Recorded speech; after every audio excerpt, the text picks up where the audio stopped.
Olá, um excelente dia para você e para toda a sua família. Seja muito bem-vindo ao assunto do dia desta quinta-feira, pós-feriado. Você deve ter descansado bastante. Por falar em descanso, estou de volta após as férias. E deixa eu confessar a você que está em casa, estava com muita saudade dos nossos encontros aqui, encontros diários na Rede Brasil de Comunicação. E hoje temos muita coisa a aprender no programa Assunto do Dia. O tema desta edição é doenças que afetam a pele. Você que está em casa, fique muito atento porque vamos trazer daqui a pouquinho muitas informações sobre este tema. Olha só, hoje é quinta-feira, como bem falamos, temos aqui o quadro Receita do Dia. Vamos aprender a preparar uma mousse de morango. Olha só essas imagens para deixar vocês já com água na boca. Mousse de morango é a receita do dia, que daqui a pouquinho vamos aprender o passo a passo da receita. E agora a gente volta a falar sobre o assunto, né? O tema de hoje. Essas doenças que atingem a pele são a quarta causa mais comum de doenças humanas. E o que mais preocupa é que muitas pessoas que sofrem de doenças dermatológicas, elas não consultam um médico especialista. Hoje aqui vamos ouvir dois profissionais que entendem bastante sobre o tema e eles irão tirar as nossas dúvidas sobre o assunto do dia. Aqui no estúdio vamos conversar com os dermatologistas, doutora Ayana Ferreira é a nossa primeira convidada que eu quero apresentar a você que está em casa, a doutora Ayana, e também doutor Sérgio Paulo. Já estão aqui nos nossos estúdios, né, os dois convidados. Quero dizer agora, virar para essa câmera, para o William e José, para dizer a vocês que vocês são muito bem-vindos aqui no nosso estúdio, fiquem à vontade. E falamos um pouco, né, que essas doenças dermatológicas, elas são comuns e que as pessoas elas não procuram de imediato um especialista quando se trata de algum problema na pele. Tem uma explicação para isso? É algo do comportamento, é algo cultural? Ou a gente encontra uma certa dificuldade em achar o dermatologista aqui no estado de Pernambuco?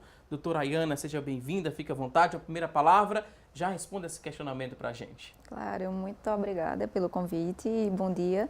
E o que eu acredito que seja essa dificuldade de acesso da população ao dermatologista.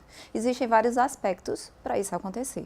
Um dos aspectos realmente é a ausência de profissionais da área disponíveis com facilidade pelo SUS. E o SUS realmente é um grande sistema de saúde que eu admiro bastante. Contudo, devido à grande população brasileira precisar desse acesso, muitas vezes o profissional não existe um número suficiente de profissionais para abranger todo o território nacional. Então, primeiro ponto, em relação à ausência nessa procura imediata, é a dificuldade de acesso. E outro ponto realmente é o cultural, que você comentou, que é bastante importante. Porque muitas vezes o profissional, ele acredita que, o paciente, ele acredita que ele consegue resolver sozinho. Então, infelizmente, ele procura um farmacêutico, ou vai na farmácia, pedindo informações ou acesso a medicamentos que nem sempre vão realmente resolver aquele problema. Motivo pelo qual o profissional é necessário para o diagnóstico e o tratamento adequado. E ainda existe aquela conversa, né, doutor, com o vizinho, com um parente, onde é apresentado aquele possível problema na pele, aí tenta identificar o problema, é parecido com o problema de fulano de tal, que mora não sei onde também, tem um problema parecido. Aí ele usou tal pomada, ou colocou gelo, fez algum tratamento caseiro, e deu certo, mas não vai dar certo para todo mundo. E é um risco muito grande porque a gente pode estar ali escondendo um problema mais sério quando a gente tenta por conta própria resolver aquele probleminha. Pode ser uma manchinha, uma ferida ou outra coisa que atinge a pele. Bom dia, eu agradecer ao convite, né? Pela terceira vez estou aqui com vocês. Sempre um prazer receber. Sempre muito agradável isso aqui, eu acho muito instrutivo, né? Muito educativo essas nossas conversas. E realmente é um problema cultural também, não só de dificuldade de acesso ao profissional, ao médico, mas também um problema cultural. Muitas cidades, balconistas, farmácias se sentem capacitados e até acertam. Tem clientelas de pacientes, eles procuram e acreditam muito neles. E aproveitando, seria um motivo muito importante, já que não se pode destruir essa cultura, de educar esses balconistas de farmácias no sentido, pelo menos, educativo, em relação a hanseníase, câncer de pele, e é um dos meus projetos, de combate, por exemplo, à hanseníase, de educar esses profissionais, seria muito importante. Mas é um problema cultural e realmente a demanda, né, no serviço público, a espera por uma consulta é muito demorada, realmente. Quando a gente fala em balconista, porque tem, né, o profissional que trabalha ali no balcão da farmácia para atender as pessoas, mas também tem um farmacêutico. São coisas distintas que a gente é bom deixar bem claro, porque às vezes alguns farmacêuticos, eles cobram, né? Acham que a gente está chamando ele de balconista, tentando desmerecer a profissão, e não é isso. O que a gente quer destacar é que, para se dar uma medicação para um paciente no problema de pele, é preciso sim consultar um especialista, um médico formado na dermatologia, né, doutor? Fez ali a especialização para tratar esse tipo de problema, o problema na pele. Então, tem algumas medicações que só o médico pode prescrever para quem está nos assistindo que tem algum problema de pele. É bom a gente esclarecer isso, né, doutor? Atualmente, as grandes redes de farmácia, eles realmente têm um farmacêutico formado para instruir. E tem o balconista de farmácia. As farmácias menores, que não pertencem a essa rede, nem sempre tem. Tem um balconista oficial, mas são pessoas muito importantes, né? Serem bem treinadas, seria importante. Ok, vamos ampliar ainda mais aqui o nosso bate-papo, falar sobre outro problema que atinge a pele. A gente lembra que esses problemas de pele, em geral, esses problemas afetam em muito a qualidade de vida das pessoas. E o melasma, você já ouviu falar? O melasma, ele não foge à regra. Imagina só conviver com manchas escuras, mais especificamente amarronzadas ali no rosto, e também regiões como testa, bochecha, queixo e também no nariz. Na reportagem que vamos acompanhar a partir de agora, vamos a um exemplo de como é conviver com essas manchas. Só que a Natália Amorim, nossa entrevistada, ela procurou ajuda de um especialista. Fique atento às informações sobre tratamento e sobre também o que é o melasma. Acompanhe. Natália Amorim, conhecida como Cuca Amorim, é digital influencer de beleza e, por isso, sempre precisa estar com a aparência em dia. Há 1 ano e meio, ela precisou encarar um vilão que aterroriza a pele, principalmente das mulheres, o melasma. Eu sempre tive muita sarda, então eu lido com mancha desde muito cedo. Mas o melasma tem uma característica diferente. A sarda é como se fosse meio pulverizado assim, e o melasma ele é uma mancha localizada e muito mais escura. E surgiu subitamente. Aquilo foi me incomodando. Mas eu sempre fiz tratamentos, né? Mas não sabia o que era. Eu disse, meu Deus, será que as sardas estão se concentrando num determinado lugar? Foi isso que eu pensei de início. Mas aí depois eu descobri, eu tô com mancha como se fosse uma mancha gravídica, eu acho que chama assim. Quando a mulher engravida, depois da gravidez normalmente tem melasma. A minha é bem parecida, mas eu nunca engravidei, foi realmente uma alteração hormonal. Mas mexe bastante com a autoestima. No meu caso, eu não me envergonho mais, apesar de me incomodar muito, eu não me envergonho de aparecer sem maquiagem. O melasma normalmente é só mancha. Ela pode ser desde uma mancha marrom claro até uma mancha marrom escuro, até mesmo acinzentada, puxando um pouquinho para o preto, né? Para o escuro, mais escuro. Quanto mais escuro o melasma, mais difícil vai ser o tratamento daquele melasma, tá? Por quê? Porque ele vai se localizar mais profundamente nas camadas da pele. O problema de pele não tem causa definida, mas já se sabe que alguns fatores podem influenciar no seu surgimento. No caso de Cuca, sol, hormônio e estresse. Pior de todos, exposição ao sol. Mesmo com proteção solar e barreira física, se eu usar um chapéu, um filtro solar com fator 80, ainda assim ele piora. Até o calor. Se eu ficar num ambiente muito quente, um mormaço, eu noto que ele já escurece. E outro fator que para mim é o mais complicado de cuidar é o estresse. Se eu tiver aperreada com o trabalho, noite mal dormida, tiver com a rotina assim muito agitada, também é extremamente difícil conseguir disfarçar o melasma. Ele fica ali bem escurinho mesmo. O sol é o principal, porque o sol é o grande causador. O sol estimula os melanócitos, que são as células que dão cor à nossa pele. Então, estimula esse melanócito a ter uma proliferação e uma produção de pigmento exagerada, né? E esse pigmento se derrama na pele em local onde ele não deveria estar. E essa inflamação não se sabe ao certo por que ocorre, tá? A gente sabe que existe a predisposição genética e que o sol inflama essas células e faz com que elas se proliferem dessa forma. O dermatologista é o profissional mais indicado para diagnosticar e tratar o melasma, que é uma condição que não tem cura, mas tem controle. E o paciente é a peça principal para que o tratamento dê certo. O melasma não tem cura, os pacientes ficam super ansiosos com isso.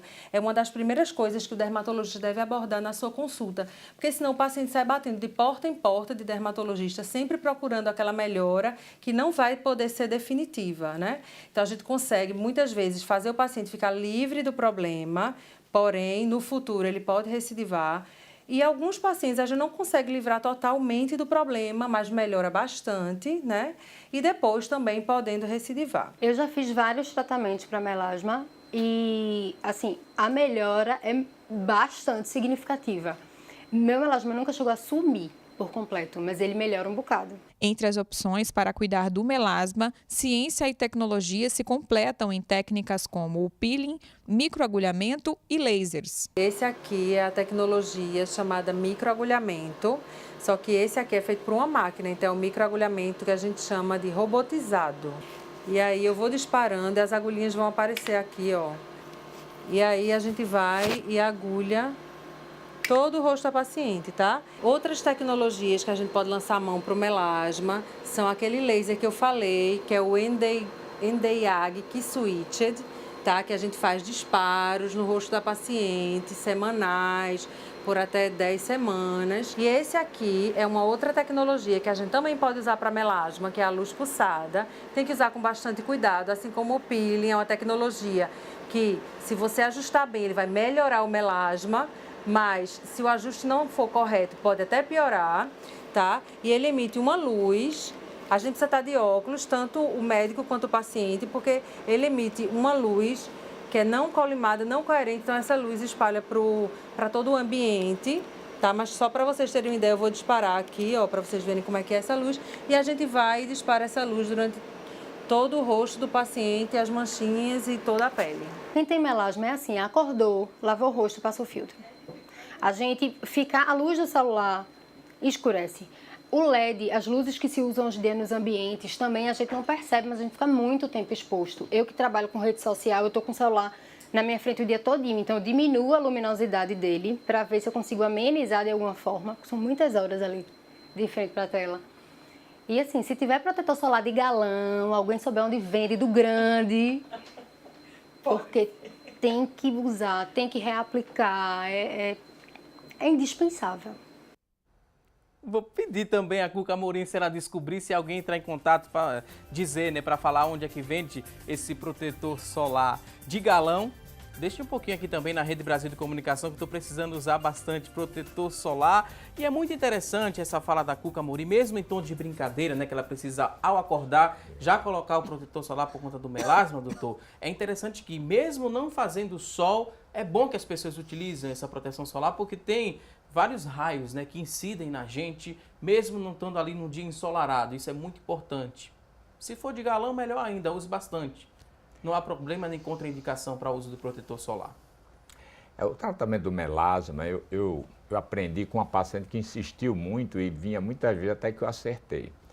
E difere dos dermatologistas, a grande maioria. Uhum. O que é importante dizer à paciente? Melasma não cura, ela controla, é um processo crônico. Primeiro, são 3 fatores, né? A exposição ao sol, o fator hormonal, dá mais em mulher do que em homem, dá mais na gravidez, dá mais em mulher que toma anticoncepcional. Uhum. O fator hormonal e o fator genético. Tem mulheres que se expõem ao sol, tomam pílula e não tem.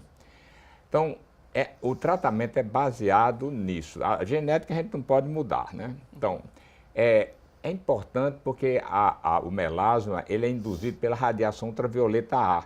Não é uma radiação que exija exposição direta, é a claridade. Uhum. Ele tem uma frequência de onda que atravessa vidro e tudo. Então, mesmo dentro de um carro, você deve estar usando o filtro solar. Uhum. É importante no tratamento, pela manhã, você usar um filtro solar associado à hidroquinona. Os dermatologistas não fazem isso. Eles usam apenas à noite. Então, o melasma, ele melhora lentamente. Pela manhã, meia hora antes de sair de casa, ele deve usar um filtro solar associado à hidroquinona. Uhum. E, às vezes, ácido glicólico, ainda melhor. e orientar o paciente a cada 2 horas, independente de exposição direta, dele aplicar o filtro solar. Então, a frequência, 2 em 2 horas, mesmo dentro de casa, porque essa claridade também emite radiação ultravioleta A. A janela atravessa o raio ultravioleta A.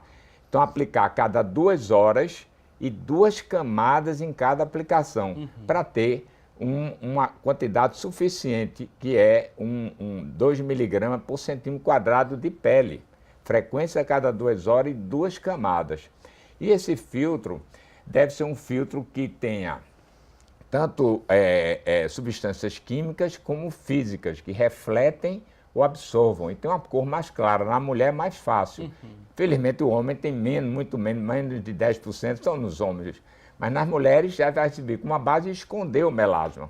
E à noite ele deve usar de novo a hidroquinona associada à tretinoína, que é outro medicamento, e o ácido salicílico, que é a fórmula de Kligman. Com isso, após um mês, os pacientes limpam a pele. Os dermatologistas, a grande maioria, faz o quê? Usa filtro solar de manhã e usa apenas a hidroquinona à noite. Anda devagar. E os meus pacientes, com um mês, eles voltam bem. E depois, aí o paciente diz, eu vou ficar bom, eu já... Não, você agora vai passar o tratamento de manutenção. Que mantendo o tratamento do filtro solar com a hidroquinona, depois o filtro, e a fórmula de Kligman à noite, que tem corticoide, que você não pode usar por muito tempo, você faz 3 vezes por semana. Com isso, você mantém controlado o melasma.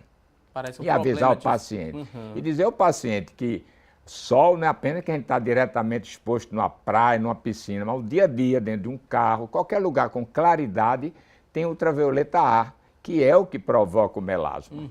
Né? Então, muita atenção às informações. Daqui a pouquinho vamos trazer outras dicas para você que está em casa. Mas agora eu vou pedir licença aqui aos convidados, porque eu tenho que chamar você que está em casa a participar aqui do nosso programa. Vamos interagir? Vamos construir juntos esta edição do programa? Vamos lançar a enquete do dia. Hoje a pergunta é a seguinte, você vai ligar para a gente para responder aqui a nossa enquete do dia. A gente quer saber o seguinte, você que está em casa, você sabe como prevenir as principais doenças de pele? Você tem noção, tem ideia mais ou menos como é que se previne as principais doenças de pele? E enquanto você liga para a gente para responder aqui a nossa enquete de hoje, a gente segue para aprender mais sobre o assunto. Doenças de pele, e essas doenças podem causar manchas também.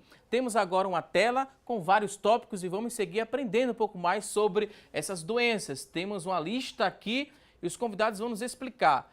Primeiro ponto, a gente fala sobre os melasmas que atingem a pele. Doutor, explique para a gente, por favor. É algo grave, é algo comum, é algo que a gente deve se preocupar ou não? É algo mais simples? Fique à vontade. O que eu acredito do melasma não é só a questão estética. Porque, querendo ou não, a questão estética também influencia na questão psicológica. Então, existe um comprometimento da qualidade de vida daquela paciente que sempre vai querer estar cobrindo. Então, sempre vai querer estar maquiada, isso leva tempo, atrasa no horário do trabalho, então é tudo mais complicado. E, consequentemente, a essa redução da autoestima, existe o quê? Aquela coisa de insegurança no trabalho, querendo ou não, hoje em dia. Quando a gente vai para uma entrevista de trabalho, é muito considerada essa questão da estética. Então, não é só a questão estética, mas também a autoestima da paciente. Quanto a complicações sistêmicas em relação a doenças sistêmicas, não. Não existem relatos de que o melasma ele possa gerar um comprometimento na saúde do paciente. Mas sim, eu acredito que, e dou muita importância para as minhas pacientes que chegam, na verdade, eu acredito que 80% das pacientes femininas do nosso consultório, elas apresentam esse melasma, elas nos procuram por ajuda, muitas vezes até frustradas, porque é um tratamento que realmente requer tempo. Cuidado, já que o melasma é considerado uma situação não curável, contudo controlável. Então, realmente, esse comprometimento da parte psicológica da paciente eu considero muito importante. Então, sistêmico não, mas psicológico e estético sim. Importante também a gente falar sobre outro problema, né? Outra doença que causa mancha ali na pele, que é o vitiligo. Doutor, explica pra gente o que é o vitiligo, se tem tratamento, tem cura. Como é que se chega ao diagnóstico do vitiligo? Bom, o vitiligo é uma doença considerada autoimune, né? Geralmente não é bem conhecida a etiopatogenia, mas se considera como uma doença autoimune, ou seja, o sistema imunológico, que tem função de proteção, ele passa a encarar o melanócito, que produz a melanina, como fosse um estranho, né? Então passa a haver um processo de autoimunidade. Existem outras teorias, a teoria neurogênica e tal, mas acontece isso muito em crianças. Eu faço ambulatório lá no Oswaldo Cruz, vejo muita criança com vitiligo, e realmente é uma doença que gera muita, por ser crianças, né, que a autoestima é muito atingida. E atinge ali, doutor, também a pigmentação da pele, que é atingida, a criança fica com aquelas manchas onde a pele não tem mais aquela cor, fica uma mancha branca. É a pigmentação que é atingida? É atingida. A célula, o melanócito, produz melanina. Ele é agredido pelo sistema imunológico, ele é agredido e deixa de produzir a melanina. E eu sempre costumo dizer que existem vários vitiligos, dependendo do local, da idade da pessoa, não é, da cor da pessoa. Por exemplo, vitiligo em face é fácil. Vitiligo é fácil. Vitiligo onde tem pelo, porque nossa face tem uma grande densidade de pelos. E esse melanócito que reveste o pelo, ele, de certo modo, ele é protegido por esse mecanismo de autoagressão. Por isso que é muito mais fácil a repigmentação na face, na perna, onde tem. Difícil, por exemplo, ponta de dedo sobre dorso de articulações, maléolos, punhos. Esses locais, mãos, é muito difícil a repigmentação. Depende também do tempo de evolução. Quando o paciente procurou o médico, até 2 anos, os melanócitos ainda estão preservados. Depois disso, não há mais solução. Então, você tem que pensar nos fatores prognósticos, tempo de evolução, localização, idade, cor da pessoa, e tentar tratamentos que ajudem a afastar esse agressor e estimular a pigmentação. E é bom também a gente estimular, explicar para quem está em casa que esse tipo de doença que atinge a pele não é a doença contagiosa, né, doutor? Não. Atinge ali o sistema imunológico, então você que convive com a pessoa que tem o vitiligo, não se preocupe porque você não vai pegar vitiligo por conta de um contato com a pessoa que tem vitiligo. Isso é bom porque a gente ajuda a tirar o preconceito, né, o estigma que tem sobre essa doença. E uma doença que também você tem, como doença autoimune, pode estar associada a outras doenças autoimunes, né? Isso acontece, tiroidite Hashimoto, algumas coisas que, como toda doença autoimune, existe essa associação, né? Agora a doutora Ayana vai explicar para a gente essa questão da psoríase, que é outra doença de pele que causa ali manchas. O que é que seria a psoríase? Essa é contagiosa, não é? Tem tratamento? Tem cura? Fique à vontade, doutora. Certo. Porque psoríase, na verdade, diferentemente do vitiligo, ela não é autoimune, ela é considerada uma doença imunomediada. Então, existe uma associação de fatores, que são fatores tanto genéticos, quanto ambientais, quanto emocionais. Então, a associação desses fatores que vai predispor ao surgimento dessas lesões de psoríase, que são lesões avermelhadas e descamativas, e tem algumas localizações específicas, que são cotovelos, joelhos, couro cabeludo e região lombar. E é uma doença que, na verdade, ela pode surgir em 2 faixas etárias, geralmente a faixa etária infantil e a faixa etária de um adulto mais maduro. E são os fatores genéticos dos pacientes que têm na infância são mais importantes, e os fatores emocionais e ambientais de quem desenvolve numa idade adulta é que são mais prevalentes. Então, aquele paciente muito estressado, aquele paciente que tem muita sobrecarga de trabalho, que está com comprometimento do sono, isso tudo pode influenciar no surgimento dessas lesões. E essa psoríase, querendo ou não, é uma doença que ela é imunomediada, ela tem fatores imunológicos associados e ela gera uma inflamação não só da pele, mas de todo o organismo. Então, esse paciente da psoríase não tem só um comprometimento estético, que é um comprometimento estético importante que muitas vezes faz com que o paciente não queira expor o corpo, não queira ir numa praia, numa piscina com a família, gera uma restrição da convivência familiar, social do paciente. Mas também, associadamente, ela tem fatores inflamatórios, então pode gerar uma doença cardiovascular precoce. Pacientes de psoríase podem ter inflamações articulares, então gerar uma doença articular inflamatória a longo prazo. Mas mais importante do que isso, inclusive, é a questão cardiovascular, ou seja, aquele paciente que pode ter uma síndrome metabólica associada, hipertensão, diabetes, doença do coração. O paciente de psoríase é um paciente que precisa de cuidados multidisciplinares. Agora a gente vai para aquela rápida pausa, daqui a pouquinho tem mais assunto do dia. Até já!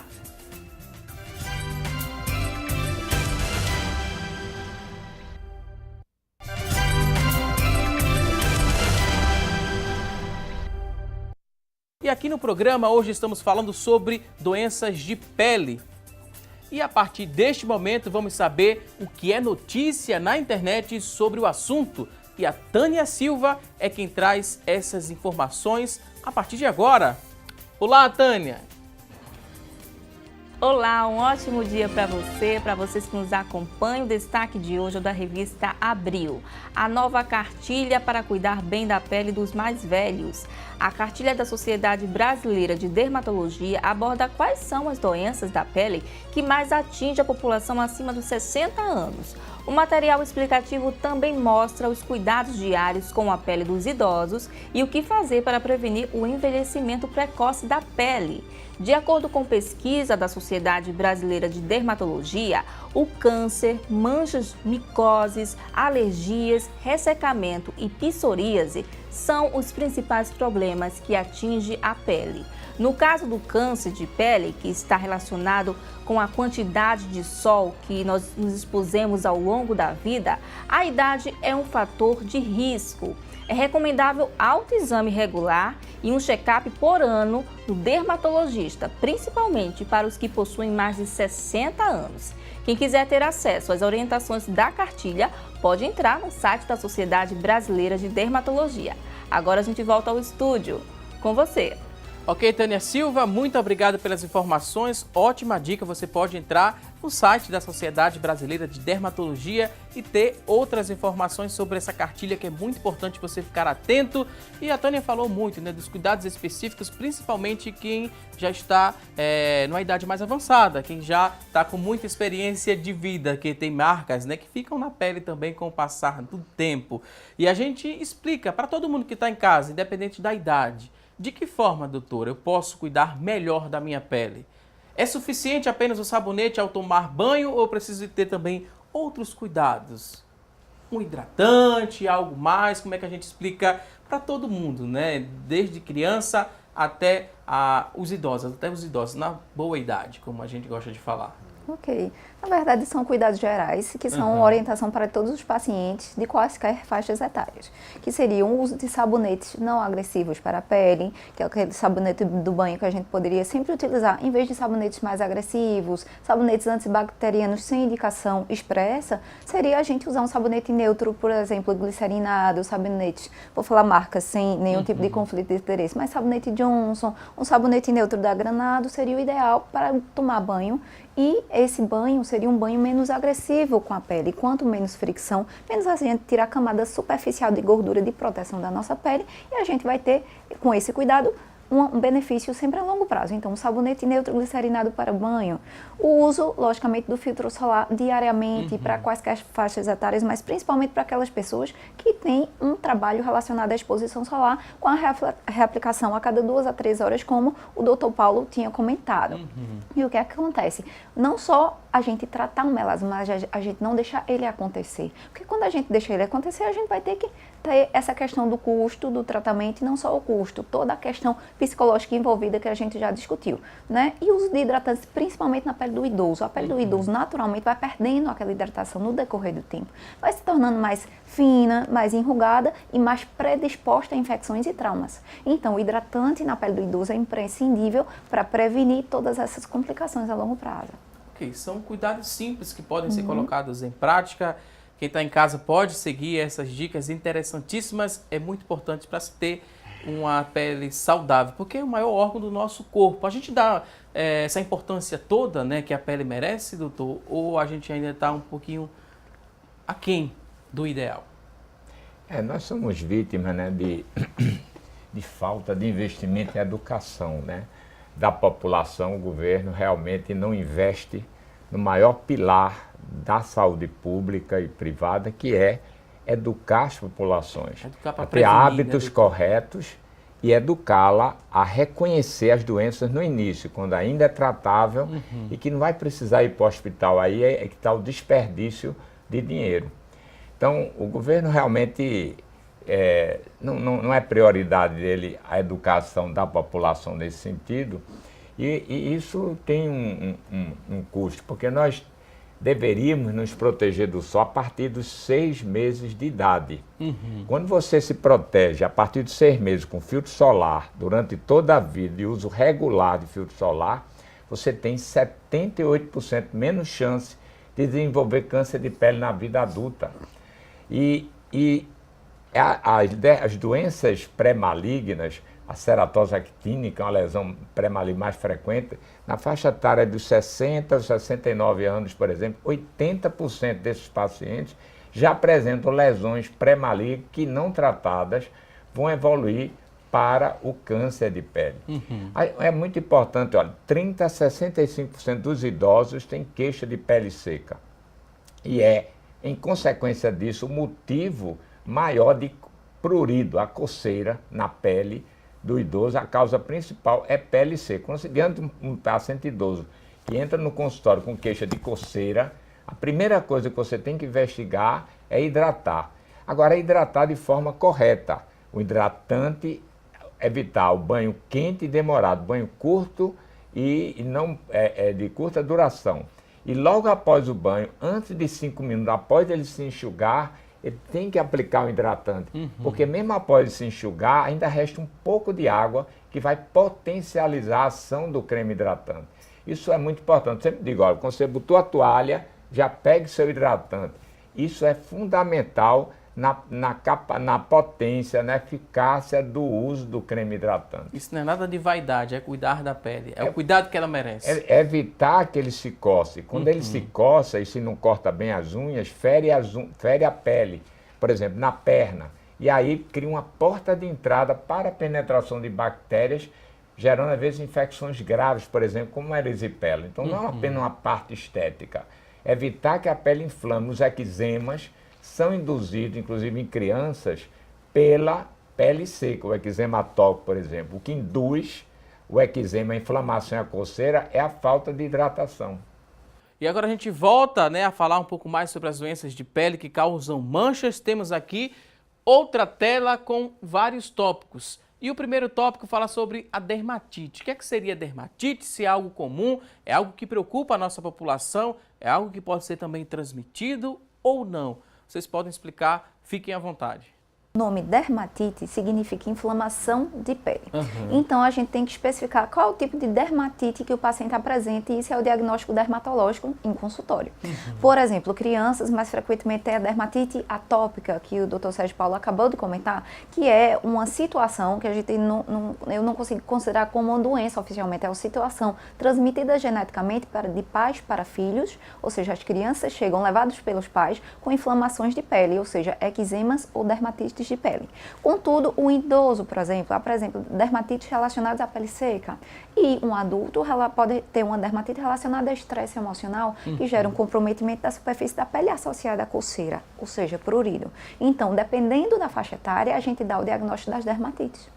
E na sequência aqui, nesse próximo tópico, interessa a muita gente que está nos acompanhando, principalmente os adolescentes, que sofrem bastante com as acnes. O que seria, doutor Sérgio, a acne? O que é que causa? Tem algum fator hormonal que também contribui ou não?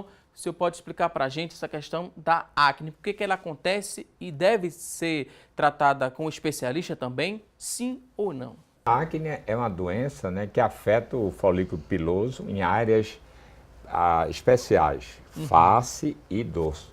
Por que aparenta aí? Porque ela tem um componente na idade da adolescência, por influência hormonal, há um estímulo à produção dessa glândula do sebo, da gordura. Então, o estímulo hormonal estimula essa glândula, e aí vai haver uma produção maior desse sebo, dessa glândula, e o canal que leva até a pele é um canal desproporcional ao tamanho da glândula, menor, que resulta em quê? Na retenção desse sebo. Então vai se formando, vai dilatando esse folículo e formando o cravo. Chega um momento que isso aumenta tanto que rompe esse canal e aí gera um processo inflamatório, que são as espinhas, as pústulas e reações mais intensas os abscessos, cicatrizes e a temível cicatriz. É verdade. Na mulher começa mais cedo e termina muito mais tarde, apesar de ter uma intensidade menor. Por isso que deve se tratar logo no início para se evitar as cicatrizes. Os cravos se transformam em pápulas, espinhas, e espinhas deixam cicatrizes. E principalmente abscessos, cicatrizes mais profundas ainda. Então hoje foi, a partir de 1978, por aí na Europa, foi lançado um remédio chamado a isotretinoína, que revolucionou o tratamento da acne. E eu gostaria de falar sobre o preconceito que se criou contra essa doença, que gera depressão, é perigoso. Ele só tem que ter um cuidado. Mulher grávida não pode tomar, porque ele gera graves deformidades ao feto. Mas é um medicamento que revolucionou o tratamento da acne. Você trata, dependendo do peso, 6 meses e cura. Né? Eu acho que é muito importante eu colocar aqui, desmistificar isso, porque a isotretinoína é um derivado da vitamina A. Não pode pode ter a pele seca, consequência do excesso dessa vitamina A, os lábios ficarem secos, a pele seca, mas é um tratamento que resolve. Os outros são paliativos, existe tratamento tópico, mas são paliativos. Quando interrompe, volta o problema. E a isotretinoína é maravilhosa, né?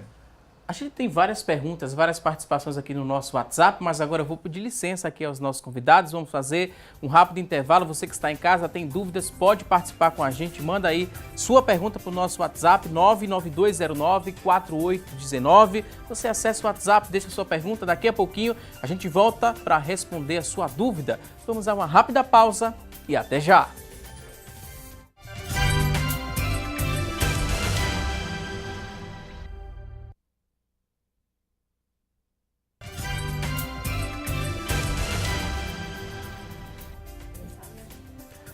Já estamos de volta com mais assunto do dia aqui na tela da Rede Brasil de Comunicação e a partir de agora vamos responder a sua dúvida. Você que ligou para a gente, que mandou sua mensagem no nosso WhatsApp, fique atento porque sua pergunta vai ser respondida a partir deste momento com a ajuda dos nossos especialistas. Vamos aqui às primeiras participações. O Valtemir tem a seguinte dúvida. Ele tem nas costas um cravo e esse cravo é bem antigo. Ele tem o desejo de remover esse cravo. Aí tem um profissional específico para fazer a extração desse cravo? Como é que os convidados poderiam me ajudar em relação a qual profissional da saúde eu posso procurar? É a dúvida do Valtemir, que tem esse cravo nas costas. A gente explicou sobre a acne, falamos também sobre o cravo e ele quer fazer a remoção do cravo. É possível? É preciso procurar um especialista também, doutora? Claro. Possivelmente esse cravo, acredito que possa ser um cisto epidérmico, que muitas pessoas acham que é um cravo, que na verdade é um pequeno cisto, que inclusive existe o discurso do paciente que diz, doutora, eu espremo o cravo e sai um conteúdo macento e com odor fétido. Então, realmente é um cisto epidérmico. O cisto epidérmico é um cisto simples, que é um cisto que não tem relação com nenhuma doença neoplásica e ele pode ser retirado cirurgicamente. Tem alguns dermatologistas que são cirurgiões dermatológicos. Eu sou uma delas, eu sou uma cirurgiã dermatológica.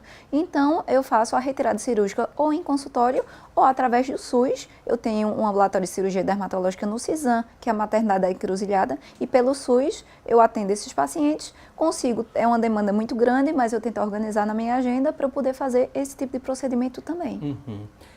Ótima explicação. Agora tem a participação da Eli Claudino e ela disse que na opinião dela, ela sempre defende essa opinião e queria saber dos convidados o que eles acham sobre o que ela tem a dizer. Ela diz que o protetor solar ele deveria ser encarado aqui no Brasil como um remédio que poderia ser fornecido através do Sistema Único de Saúde nos postos de saúde, por exemplo.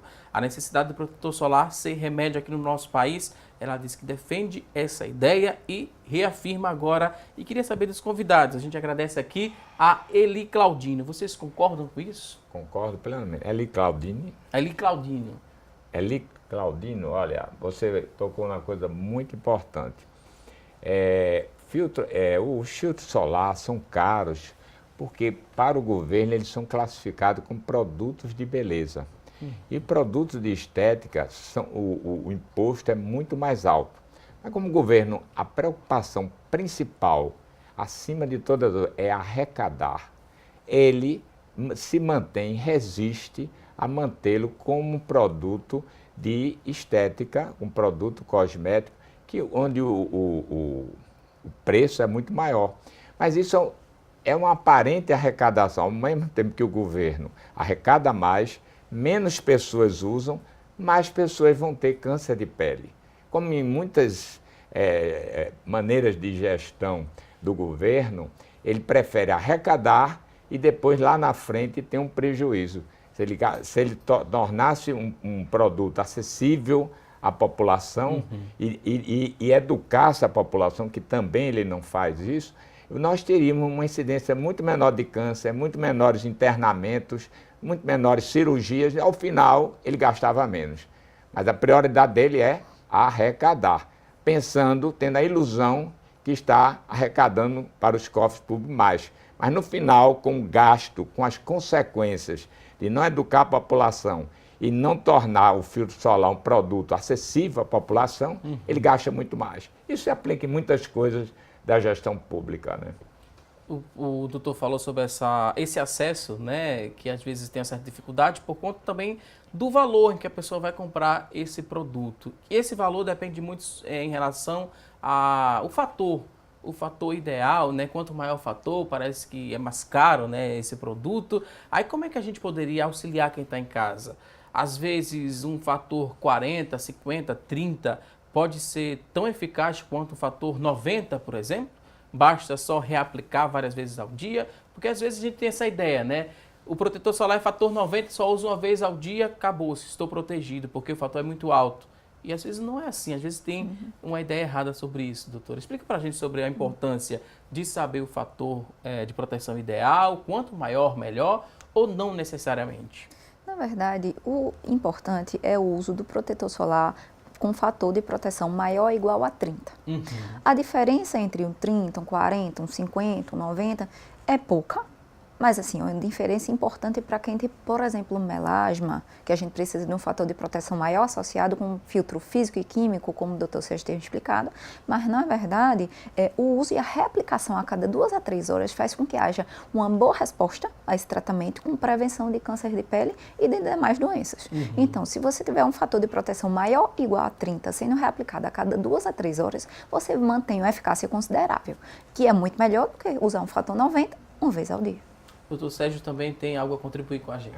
Apenas revendo um pouquinho antes, a Austrália é um país que tem mais melanoma no mundo. Lá é um país cujo governo tem seriedade com a saúde e eles fizeram um programa de distribuição, respondendo ao distribuição de filtro solar pelas praias. Nós, na nossa ONG, por exemplo, fizemos isso em novembro, agora na Praia de Boa Viagem. Distribuição gratuita. Aparentemente um gasto para o governo, mas e conscientização da população. A questão do filtro solar, eu estive lendo recentemente, um mês atrás, é o seguinte: realmente o fator 30 é o ideal, a diferença entre o 30, 40, 50 é pequena. A diferença, o problema é o seguinte, que as pessoas não aplicam uniformemente o filtro solar. Então, por isso que se usa um fator maior para compensar essa não aplicação uniforme sobre a pele. Mas se você usar 30 de forma uniforme correta, tudo bem. Agora, quando se aconselha 60 ou mais, é para compensar a aplicação não correta, uniforme em toda a pele. É por isso que se varia, né? A utilização de 30, 60, 80. Viu? Ok, vamos seguir aqui com mais participações, ótimas explicações aqui dos nossos convidados. Entendemos, né, a dinâmica dessa questão do fator de proteção. A Adriana está participando aqui no nosso WhatsApp. A Adriana disse que a mãe dela tem 73 anos e o rosto dela está ficando muito vermelho, em um formato de uma rosa, como se fosse formando ali uma rosa bem avermelhada no rosto da mãe. Ela está passando uma medicação, mas acha que não está melhorando. O que deve fazer? Acho que será o momento de voltar ao especialista para rever, né? Porque ela disse que está usando uma medicação que tem uma substância aqui, betametasona. Tem essa substância medicação, mas se ela está usando é porque algum profissional recomendou o uso desse tipo de medicação. Então, se ela vê que não está surtindo efeito, tem que voltar no especialista, o que é que ela deve fazer para melhorar a situação da mãe? É uma mancha no formato de uma rosa no rosto. Na Pode ser várias verdade, coisas, né? o ideal é realmente a avaliação dermatológica, porque uma mancha avermelhada existe um grande diagnóstico diferencial. A dermatologia tem mais de 5.000 doenças para poder a gente aprender e diagnosticar, que é isso que a gente faz desde a graduação, se especializando ainda mais na pós-graduação, que é a residência médica. Então, o ideal seria o retorno à consulta dermatológica, realmente com o dermatologista, para poder fazer o diagnóstico e o tratamento. Essa pomada betametasona é um corticoide de uso amplo, que não necessariamente foi um médico dermatologista que prescreveu. Pode ser que, infelizmente, ela tenha feito aquilo que a gente comentou no início. Tem procurado um farmacêutico ou um balconista que tenha prescrito, ou até outro profissional que não tenha tanto conhecimento. Eu considero a betametasona um corticoide muito forte para a face. Então, talvez precise desse diagnóstico dermatológico correto para o tratamento adequado. Sempre é, né? Porque quando o paciente vem ao meu consultório usando corticoide, que ele inibe, esconde a doença pelo poder anti-inflamatório, a primeira coisa que eu peço é ele suspender. E o betametasona existe em dois, né? O valerato de betametasona, que é média potência, e o dipropionato de betametasona, esse sim é de alta potência, depende do betametasona. Mas, de modo geral, mesmo esse de média potência, ele provoca modificações que impedem o dermatologista dar o diagnóstico. Afinal, o diagnóstico, essencialmente dermatológico, é pela inspeção, ver a doença. Se muda, né? É como foi o Michael Jackson, depois de muito tempo, tantas cirurgias, quem ia reconhecer? Então, a pele mais ou menos se comporta assim, você modifica pelo poder anti-inflamatório do corticoide e se torna difícil dar um diagnóstico. Né? E o perigo do uso do corticoide é que tem efeitos colaterais, né? Na face tem, né? Acne, atrofia, né? Várias complicações. Então, muita atenção a usar esses produtos, né? Tem que ser sim com o auxílio de um especialista. Temos outras participações, muita gente interagindo, participando. A pessoa não se identificou, mas disse que tem hoje 36 anos e ela falou o seguinte: nunca teve acne, mas não teve acne durante a adolescência, mas quando engravidou, aos 24 anos, surgiram várias acnes no rosto. Hoje tem 36 anos e elas continuam essas acnes. Isso é normal? Sim ou não? Infelizmente, sim. Uma das principais causas da consulta dermatológica hoje em dia, no meu consultório também, eu tinha comentado sobre o melasma, mas é a acne da mulher adulta. Hoje tivemos a oportunidade de conversar sobre a acne do adolescente. Contudo, infelizmente, hoje em dia existe cada vez mais uma incidência muito maior de acne da mulher adulta, que é aquela acne que surge após os 18 anos e só vai deixar a paciente em paz em torno de 50 anos, que é mais ou menos o período da menopausa. Então, é justamente esse tipo de termo que o paciente chega dizendo: doutora, eu não tinha acne na minha adolescência, minha pele era linda, limpa, eu tinha orgulho da minha pele. E agora, depois de adulta, eu estou apresentando essas lesões, eu estou muito envergonhada, isso está comprometendo a qualidade de vida. Eu digo, sim, exatamente. E a fisiopatologia, ou seja, a explicação, o motivo pelo qual isso surge é um pouco diferente da origem da acne do adolescente. Então, isso demanda cuidados, sim. Existem tratamentos tópicos e tratamentos sistêmicos. Um dos tratamentos, o Dr. Sérgio Paulo comentou que também pode ser utilizada a isotretinoína, que é o Roxtan, conhecido de marca como Roxtan, para poder a gente fazer esse tratamento. Mas existem... controlado, né? Isso, então só... Preta, não tarja preta, mas é classificado como um medicamento de uso restrito, prescrito pelo dermatologista com receita especial. Apenas o dermatologista, que é o médico especialista, quem deve manipular e prescrever esse tipo de terapêutica. Vamos aqui, quer complementar? 9% das mulheres iniciam a acne entre 25 e 34. E 4% entre 35 e 44 anos. Então, não é uma coisa limitada. E uma coisa importante da acne da mulher adulta é que ela muitas vezes se limita à parte inferior da face. Mas tem casos também, a acne comum, mas essa característica na parte inferior, a acne da mulher adulta, mas se trata do mesmo jeito e se deve investigar o ovário policístico, às vezes associado. Essa acne pode ser sinal, doutor? Ovário policístico, às vezes, pode estar associado, deve se investigar também. Né? E o que deve também fazer é não mexer, né? Não tentar estourar, porque pode haver uma contaminação, por exemplo, ter algum germe na unha, na mão. Não, o que se deve fazer, a manipulação da acne é apenas nos comedões, as lesões não inflamatórias. Você pode ter um esteticista que tenha esse critério de manipular apenas os comedões. As lesões inflamatórias contribuem para aquilo, ao involuir, deixar cicatriz, que é mais mais problemático, principalmente pessoas morenas, né? E aqueles produtos que a gente liga a televisão, às vezes tem, né, uma propaganda bem forte, às vezes com pessoas influentes da mídia, né, falando que utilizando aquele tipo de produto em poucas horas, né, em poucos dias, a acne vai sumir. Muita gente também usa creme dental para secar a acne. Não existe Não pode fazer isso. Tratamento de acne não existe antes de melhora, antes de 2 meses, inclusive a isotretinoína.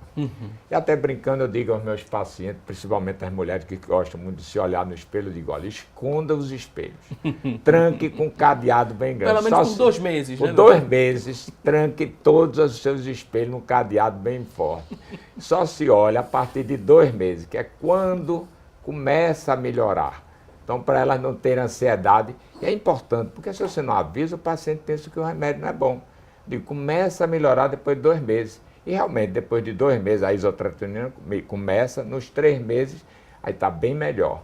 Né? E depois volta só para fazer ali a manutenção, né? Para ter aquele cuidado constante. Quando termina o tratamento, é muito importante você ficar usando os retinóides, o ácido retinóide, que vai o quê? Combater os comedões que ainda não são visíveis, que poderão se tornar, principalmente se for homem abaixo de 20 anos, tem uma tendência maior a recidivar. Eu gosto muito da Adapaleno, que hoje não tem mais em creme, que irrita menos, mas com manutenção, por um período para evitar a recidiva. Na verdade, eu gostaria de enfatizar muito o que você comentou agora há pouco. Não, doutora, tem esse tipo de paciente comenta que olha no YouTube, olha na rede social, o que é que a blogueira está fazendo e quer fazer também para melhorar a acne. Isso tem chegado de uma forma muito importante no meu consultório. Pacientes com acne agravada, piora da acne, cicatrizes e manchas relacionadas a esse tipo de coisa. Então, infelizmente, gente, população, o que eu posso fazer para ajudar essa informação é importante, de conscientização da população, que é o que o doutor Sérgio bate mais na tecla. Gente, prescrição é médica. Infelizmente, você pode piorar quadros que não estão tão piorados, devido a estar olhando tipos de produtos que maquiadoras e youtubers, elas usam em si próprias, dizendo que tem um resultado maravilhoso e você não tem.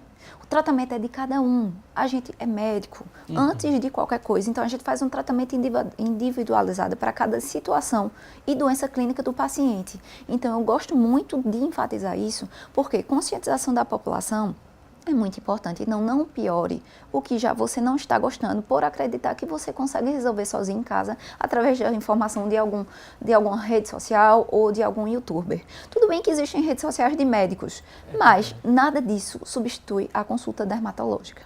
Agora temos perguntas por telefone. Vou pedir licença para ler agora a próxima pergunta. A do Jair Galvão, ele ligou para a gente, ele mora lá no Jordão Alto, sempre participa aqui do programa. E o Jair quer saber o seguinte: alimentos que as pessoas chamam de remosos, eles podem causar algum tipo de alergia ou doença de pele?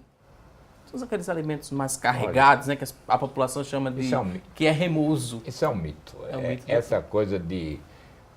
sempre você come, né? E vai inevitavelmente coincidir com alguma piora.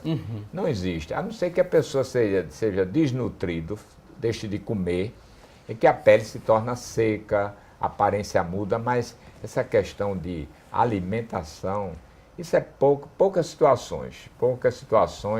Por exemplo, a dermatite herpetiforme, que você tem uma dieta pobre em glúten, né? São exceções, não é a regra.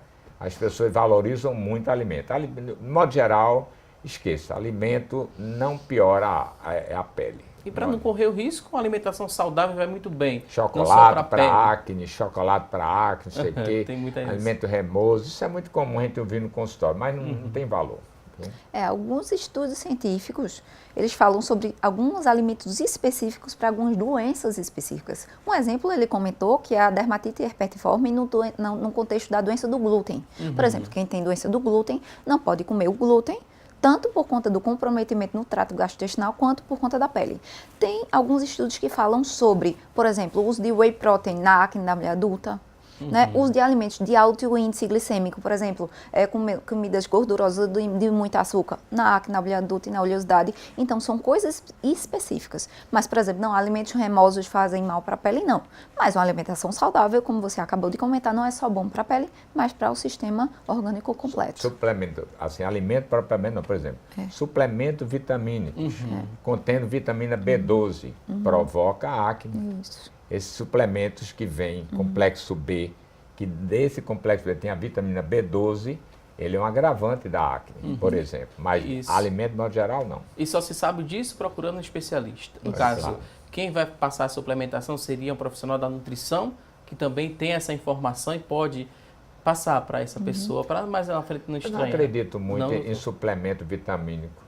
Revista New England, a maior revista americana, já teve trabalho mostrando que esses suplementos vitamínicos saem pela urina. Geralmente não tem...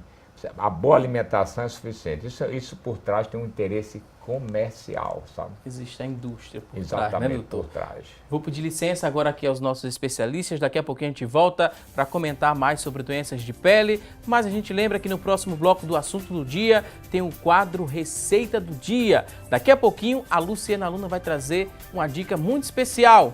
Olá, Luciana! Olá, daqui a pouco eu vou mostrar como fazer uma mousse de morango deliciosa. Se eu fosse você, eu não saía daí. É logo após o intervalo.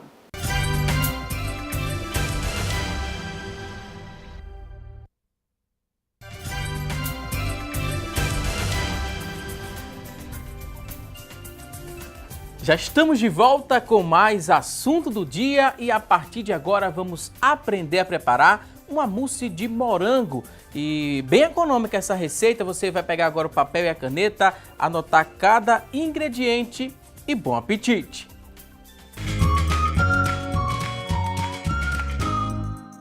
Olá, tudo bem com vocês? A dica de hoje é uma mousse de morango que vai te surpreender. O bom dessa receita é que nós vamos utilizar ingredientes super econômicos, então não tem desculpa para não fazer em casa. Bora começar? Para a receita de hoje você vai precisar de 2 xícaras de leite em pó, 1,5 xícara de água gelada, um pacote de suco em pó de morango e geleia de morango para decorar. Vocês vão ver como essa receita qualquer um pode fazer em casa. Nós vamos começar colocando no liquidificador a água e o leite em pó.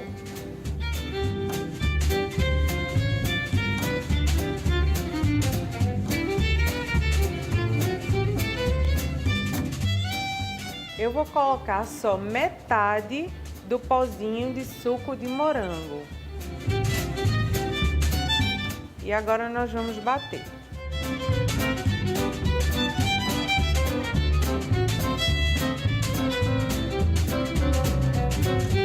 Após bater cerca de 2 minutinhos, eu vou acrescentar o restante e bater novamente.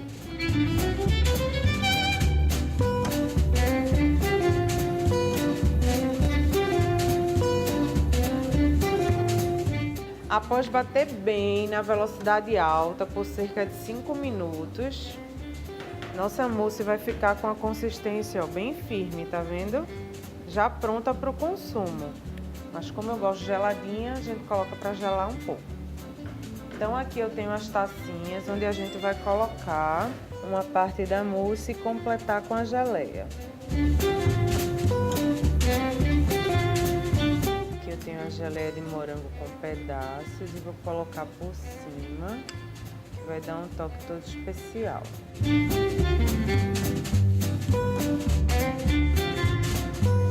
Como vocês viram, a sobremesa super fácil de fazer, nós utilizamos ingredientes baratinhos e ficou com uma apresentação incrível. Agora eu vou para a melhor parte, que é degustar.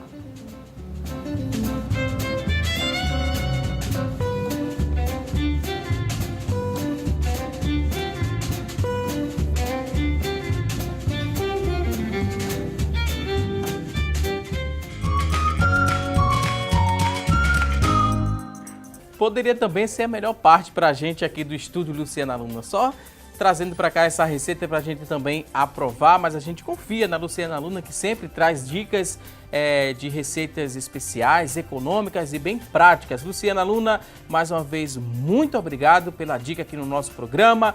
E a gente segue aqui e a gente lembra também o quê? Se você que está em casa perdeu algum detalhe da receita, você não se preocupe. Assim que terminar esta edição do programa, a gente vai disponibilizar essa receita na íntegra. Basta você acessar a nossa fanpage, facebook.com/assunto do dia. É o nosso espaço na internet, você acessa, vai encontrar o vídeo com essa receita completinha, aperta lá o play e você vai aprender a fazer essa mousse. Muito obrigado, Luciana, e a gente segue com mais informações sobre doenças de pele. Muitas pessoas participando. Maria Bernadette, ela ligou pra gente, ela mora na cidade do Paulista e ela deixou a seguinte pergunta aqui aos nossos convidados. Maria Bernadette quer saber o seguinte, ela disse que passou por uma situação de grande estresse, isso mais ou menos há 1 ano e meio. E desde então essa situação de estresse, as mãos ficaram avermelhadas e a pele começou a estourar. Será que é algum problema grave ou é algo emocional? Ou foi por conta de algum produto que eu usei e estou confundindo as coisas? Como é que a gente poderia responder a essa telespectadora que ligou e disse mais ou menos há 1 ano e meio, a Maria Bernadette, né, teve um problema emocional e teve essa questão da pele mais avermelhada e começou a estourar as mãos.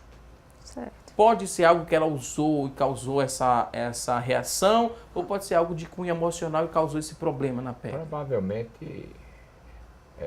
Provavelmente o nome dela é... Maria Bernadette. Maria Bernadette. Provavelmente, se você é dona de casa, né, a gente tem que pensar no mais provável, que é o contato com sabões, detergentes. E se principalmente tiver história de asma, rinite, as pessoas são mais predispostas a desenvolver irritação. E coincidiu com isso, seu estresse, mas fundamentalmente eu acho investigar o que você teve contato com as mãos, né? Nos seus afazeres diários, né? Pode ter trocado algum produto um por outro e teve essa reação. Ou pode ser algo mais grave que ela precisa investigar com o especialista. Independente do que seja, ela tem que ir ao médico. É o médico, é bom. Outra participação aqui no nosso WhatsApp, a pessoa não se identificou, mas disse que tem problema de melasma. E queria saber se existe algum produto natural que vocês indicam para tratar e trazer uma melhora para esse melasma. Tem algum produto natural ou não? Na verdade, o tratamento do melasma, ele se baseia em medicamentos. Existem alguns medicamentos que eles vêm de plantas, como por exemplo, uma medicação via oral chamada Polipodium leucotomas, que é uma substância advinda de plantas que ela é auxiliar ao tratamento do melasma. E existem alguns clareadores alternativos que são um pouco menos potentes do que a hidroquinona, por exemplo, que eles são advindos de plantas. Mas tratamento natural, por exemplo, tratamento através do uso de chás, através do uso de outras substâncias, não existem evidências científicas que comprovem que isso vai gerar um ganho ou uma melhora para o paciente. E nós somos da Sociedade Brasileira de Dermatologia, temos uma formação médica voltada para a publicação científica para trazer o melhor resultado para os nossos pacientes, quaisquer que sejam eles. Então, eu acredito que é importantíssimo a gente procurar um médico, sim, quando necessário, e a partir do tratamento que ele prescrever, você vai ter a sua melhora. Mas o médico é quem vai saber quais são essas substâncias naturais que podem ser transformadas em medicamentos e fazem parte do auxílio ao clareamento do melasma. Ótima explicação, temos aqui mais participações, muita gente participando, a gente agradece a você que está interagindo conosco.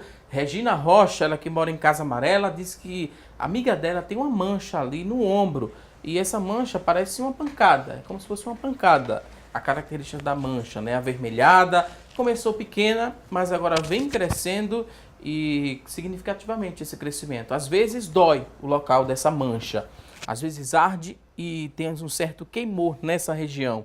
Ela foi a vários médicos, ela explica aqui, e não conseguiu descobrir, não conseguiu chegar ao diagnóstico. O que é que seria isso? Será que ela procurou um dermatologista? É difícil, vale também essa pergunta, né? A gente também faz uma pergunta à Regina. Será que a amiga dela procurou um dermatologista? Os dados são muito vagos. Muitas coisas afetam essa região com essas mesmas características, com esses mesmos sintomas. É difícil, assim, é arriscado até a gente, assim, arriscar um diagnóstico, né? Eu acho, né?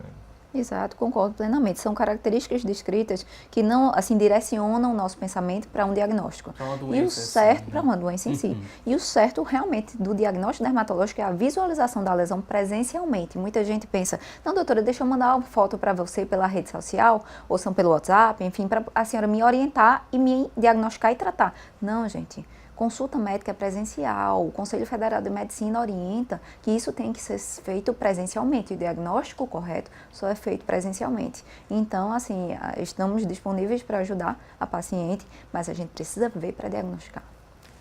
Ótima explicação. Agora tem a participação do Erivaldo, ele que mora em Prazeres. Ele fala que o pai teve hanseníase e tomou, depois do tratamento, uma medicação que ele fala aqui o nome, por muito tempo, e ele quer saber se há um risco da doença voltar. No caso, tomou a medicação, existe ali um certo controle da hanseníase. Ela pode voltar? Sim pode ou não? voltar. Depende da forma clínica, né, da doença. Aqueles casos com poucas lesões, o tratamento é feito com 2 medicações durante 6 meses.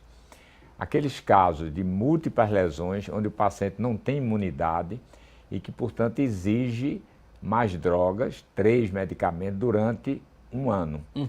E pode acontecer dele voltar por ser recontaminado, ou pode acontecer da doença não ter curado. Né? Então, é importante saber se ele respeitou o tempo de tratamento, se usou medicamento de forma regular, né? Mas existe também uma coisa que é confundido com volta, que é a chamada estado reacional. O paciente cura, o micróbio morreu, o cadáver do micróbio começa a gerar uma reação alérgica e isso gera lesões na pele. Só que esse retorno, esse aparecimento após a conclusão do tratamento é quase que imediato. Enquanto que na recidiva, as lesões, ou seja, ele foi contaminado, né? Não foi curado, vai reaparecendo lentamente. E é muito importante, por isso, para evitar uma recontaminação, que todas as pessoas da casa sejam examinadas. Infelizmente, por exemplo, na cidade do Recife, só 46% dos contactantes são examinados, porque é uma doença de transmissão que exige contato íntimo e prolongado. Daí o maior risco de um paciente novamente readquirir a doença. E um destaque, né? O senhor falou da importância de seguir esse tratamento. Ele falou o seguinte: tomou por muito tempo a medicação, mas resolveu parar por conta própria porque viu uma melhora da doença. Então ele não deve fazer isso.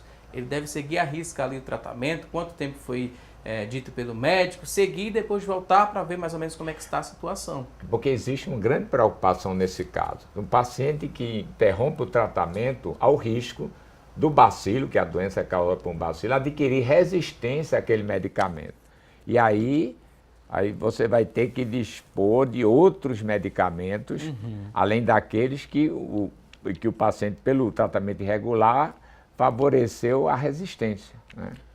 Vou pedir licença aqui aos nossos convidados, daqui a pouco a gente volta a falar mais sobre essas doenças da pele. Tem mais coisa boa para a gente falar a partir de agora aqui no nosso programa. A partir deste momento, vamos conferir juntos as oportunidades de emprego disponíveis para hoje.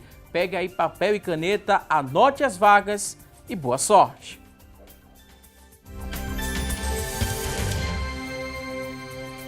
A você que está em casa em busca de uma recolocação no mercado de trabalho, fique atento aqui às oportunidades. Olha só, 15 vagas para costureiro, a máquina na confecção em série. 15 vagas. Exigência. Olha só, experiência de 6 meses é a exigência. Escolaridade não exigida, o salário é a combinar. Vamos a mais oportunidade de trabalho? Olha só, 2 vagas para gerente em posto de venda. 2 vagas. Superior completo é a exigência. Experiência de 6 meses, salário é de R$3.000, são 2 vagas para gerente em posto de venda.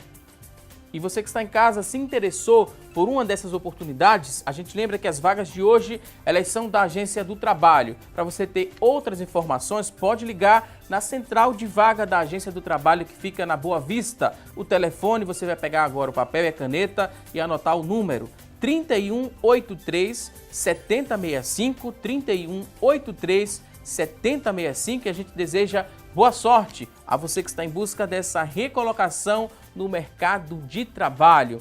E a gente volta para falar mais agora sobre o assunto, voltar a falar sobre a temática, doenças de pele. É muito importante você seguir à risca aqui as orientações. E lembrando, são orientações para trazer a você uma informação mais aprofundada do assunto. Mas se você quer um tratamento específico, você não vai buscar na internet. Você tem que ir até um consultório médico para fazer essa consulta. Nada substitui a visita ao médico. Isso é muito importante a gente destacar, porque a gente recebeu aqui também várias fotografias. Muita gente mostrando algumas lesões, né, na pele, pedindo para que o médico olhe. A gente não pode fazer isso porque a Sociedade Brasileira de Dermatologia, ela meio que proíbe. Eu posso dizer que existe uma proibição em relação a isso.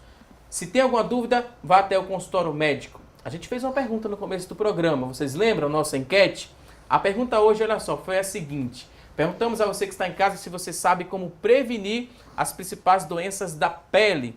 Das pessoas que ligaram para a gente, participaram, 56% disseram que sim, que sabem como prevenir essas principais doenças que atingem a pele. 44% disseram que não sabem como prevenir essas doenças. Obrigado a você que ligou, que participou. Reta final do programa, para agradecer aqui aos nossos convidados. Quero dizer que foi um prazer recebê-los aqui no nosso programa. Dr. Sérgio Paulo, dermatologista, muito obrigado por sua participação. Agora o espaço fica aberto para o último recado. Considerações finais, fique à vontade, doutor.